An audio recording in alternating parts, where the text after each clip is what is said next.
السلام عليكم ورحمة الله. ازيكم عاملين ايه؟ ان شاء الله تكونوا بألف خير وصحة وسلامة. كل عام وانتم طيبين. هنعمل النهاردة مع بعض ان شاء الله الفول، ودي تعتبر اول حلقة من حلقات تفريزات رمضان. ان شاء الله هنعمل مع بعض حاجات كتير بطريقة سهلة وبسيطة جدا جدا جدا.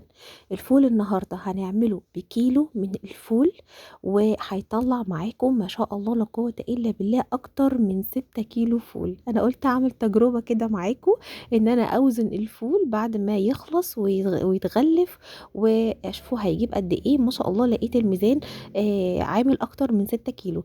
يعني الموضوع هيبقى موفر جدا جدا بالنسبه لك، ومش هقولك بقى هاتي دماسه، ولا هاتي حله ستانلس، ولا حله جرانيت، ولا اي حاجه خالص. هنعمل الفول النهارده مع بعض. عايزه اقولك في حله ألمونيوم. انا جبتلك اسهل طريقه للفول علشان تعمليها بكل بساطه. بجد يا جماعه الفول اللي بيتعمل في البيت خير بركه نظافه، وحطي تحت كلمه نظافه مليون خط.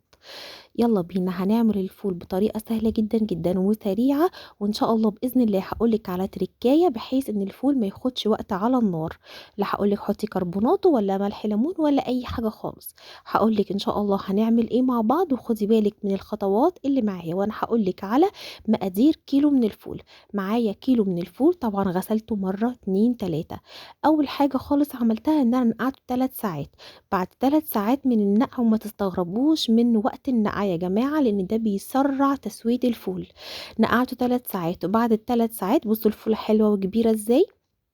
بعد ال3 ساعات صفيته من ميته وحطيته 3 ساعات تانيين، يبقى كده 6 ساعات. خلاص 6 ساعات ما تقوليش كتير، لا مش كتير والله. هتلاحظي تسوية الفولة نفسها زبدة، والله يا جماعة الفول كان في ايديا زبدة. هجيب حلة ألمونيوم زي ما قلت لك. لا هقول لك هاتي دماسة وكلفي نفسك، ولا هقول لك هاتي ستانلس، ولا اي حاجة خالص. تدميسة الفول بالطريقة دي انا بقالي 3 سنين بعملها، وعايزة اقول لكم بيطلع معايا حلو جدا جدا. كيلو الفول قولي للعطار اديني ب10 جنيه فول مدشوش. يبقى كيلو الفول العادي بتاعي هياخد كيلو اسفة، كيلو الفول هياخد ب10 جنيه فول مدشوش. و5 معالق عدس اصفر برضو بغسله وبصفيه كويس من ميته، والفول المدشوش برضو بغسله وبصفيه كويس من ميته. طبعا لازم احط طماطم. انا هنا معايا 2 طماطم وقطعتهم شرايح، وده السر بتاعي وسر لون الفول التحفة، وهو البابريكا. كيلو الفول بياخد 3 معالق صغيرين بابريكا مدخنة. عايزة اقولك طعم الفول بيبقى تحفة جدا جدا جدا جدا، واللون بيبقى زي ما انت شفتي كده في اول الفيديو، اللون تحفة خطير. لا يمكن تشتري فول من بره ويبقى لونه حلو كده. السر التاني النهاردة معايا وهو الليمون. انا عصرت هنا 2 ليمون، عصير ليمونتين بعصرهم. تمام على المكونات بتاعتي كلها. وكل اللي بعمله ان انا بدي كل المكونات دي مع بعض تقليبه كويسه جدا جدا، بحيث ان انا اتاكد ان كله دخل في بعضه. بعد كده برضو خطوة مهمة جدا جدا، اوعي تحطي مية ساقعة او باردة او من الحنفية على الفول.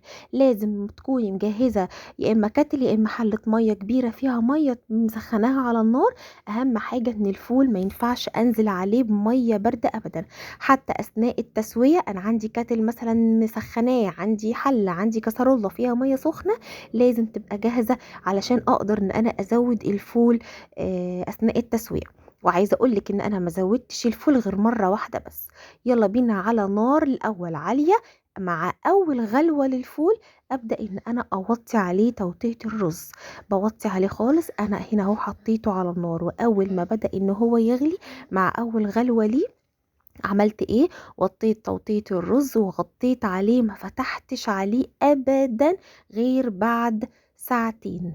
بعد ساعتين بالظبط كاملين فتحت على الفول وقلبته، حسيت انه عايز يزود شوية مية. عندي حلة قدام اهي فيها مية سخنة، مية بتغلي. زودت الفول من المية اللي بتغلي يا جماعة. لتاني مرة بقول لكم ارجوكم ما تزودوش الفول مية باردة، لازم المية تكون سخنة بتغلي. بس مش هزود الفول تاني ابدا ابدا ابدا. هي دي بس الزياده اللي انا زودتها للفول. هعمل ايه بعد كده؟ هسيبه ساعتين كمان يستوي برضو على نار اهي. دي كده بعد الساعتين التانيين. خدوا بالكم يا جماعه برضو ان كيلو الفول بياخد وقت شويه. الكيلو الفول معايا اخد 5 ساعات. عايزة أقول لكم إن في ناس بتحط أكتر من كده كمان، عشان الكيلو بياخد وقت. بس النقع النقع 6 ساعات والله يا جماعة فرق جدًا في التسوية، والفولة كهرمانة، كهرمانة. للأسف الشديد أثناء وأنا باعمل الفول حصل ظرف عندي في البيت، وكان في حريق بسيط، بس الحمد لله قدّر الله ما شاء فعل. ما عرفتش طبعًا مع اللي حصل والدربكة إن أنا أصور لكم يعني باقي الوصفة صح. فأنا هنا كنت كيّسته خلاص، و كنت بس حابة إن أنا أورّيكم لونه بجد، بجد والله تحفة جدًا. عايزة أقول لكم إن طعم الفول من غير حتى ما تحطّي إضافات بقى لا ملح ولا ليمون ولا زيت، طعم الفول نفسه حلو جدًا، لون ممتاز مش هتلاقيه في أي حتة خالص، نضافة مش هتلاقيها في أي حتة خالص، ما فيش حاطة أي إضافات تسرّع التسوية. الفول لمّا بتتهرس بين أطراف صوابعي بجد تحفة، تحفة. أتمنى إن أنتِ تجرّبي الفول في البيت، وأتمنى تعمليه. بطّلوا يا جماعة تشتروا أرجوكم الحاجات دي من برّه، الحاجات دي سهلة جدًا وعمايلها سهلة جدًا، جدًا، وإن شاء الله بإذن الله تعجبكم. شكرًا ليكم وشكرًا لمتابعتكم، أتمنى تجرّبوا الوصفة وتقولوا لي رأيكم، والسلام عليكم ورحمة الله وبركاته.